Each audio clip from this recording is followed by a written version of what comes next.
বোঝ জায়গাতে পুড়ে ছাই হলো গাছ, চালাঘর এবং জ্বালানি, কিন্তু জ্বালানির মধ্যে লুকিয়ে থাকা জাত গোগ্র সুরক্ষিত।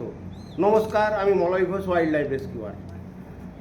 বাড়ির সামনেই ছিল গাছ, সেই গাছেই পড়েছিল বজ্রাঘাত, আর বজ্রাঘাতের আগুনে পুড়ে ছাই হলো গাছ এবং গাছের নিচে থাকা চালাঘর, জ্বালানি সব পুড়ে ছাই হলো। কিন্তু সেই জ্বালানির মধ্যেই লুকিয়েছিল ভয়ঙ্কর জাত গোগ্র, সেই গোগ্র সাপটি কিন্তু পুরোপুরি সুরক্ষিত। ঘটনাটি চন্দ্রকোনা থানার ভগীরথপুর গ্রামে।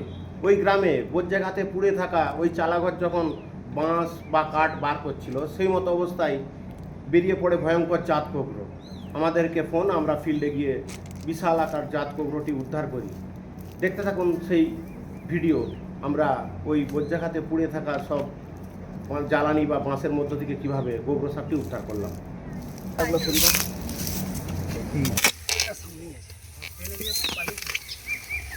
ওর মুখে যে মুখ পায়ের কাছে, মুখ পায়ের কাছে, এই যে ইয়েতে কাটা যাবে, কাটা হয় না, আমি চিপে আছি তো। এই যে মুখ, এই যে এই যে মুখ, এই যে আজকে শোনা তুমি আমার কাছে হাতে বেরিয়ে যাবে, ছেড়ে দিন। বেরোবে, বেরিয়ে যাবে, ছেড়ে দাও। বেরোবে, হ্যাঁ বেরিয়ে আয়, বেরিয়ে আয়। একটু জোড়ো ছিল বলে তাই। বাবা ঢুকে যাচ্ছে, দেখছো? দাঁড়া, এগুলো চাকাটা এখানটা কি চাকা বড় রে। দেখো, সেই জন্যই তো বলছি না। হ্যাঁ বড় বড় আমি দেখেছি। এখানটা একটু সরাও। আমি ফোনটা ধরুন না, ভয় ও লাগছে। জানে না। দেখেছো? যেমন তুলতে হবে। আরে বাবা, আমি হাতে ধরে আছি আর আর বাচ্চা হয়েছে বোধহয়। শালা আহার করি। হাত ধরে বসে আছি।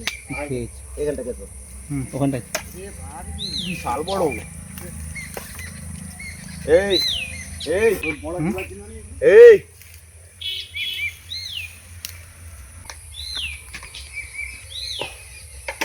ছবল লিয়ার জন্য একেবারে রেডি, ছবল লিয়ার জন্য রেডি।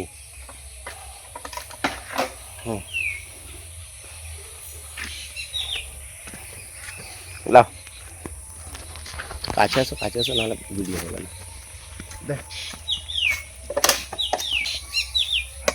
এই হ্যালো, হ্যাঁ, দেখতে পাচ্ছ তুমি?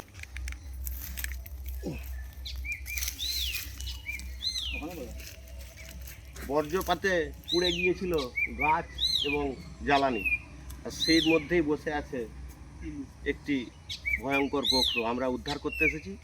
এটি কোন থানা? এটা ঘাটাল থানা না, চন্দ্রকোনা, চন্দ্রকোনা থানার কোন গ্রাম? ভগীরথপুর। চন্দ্রকোনা থানার ভগীরথপুর গ্রাম। দেখতে থাকুন সেই ভিডিও। এখানটা একটু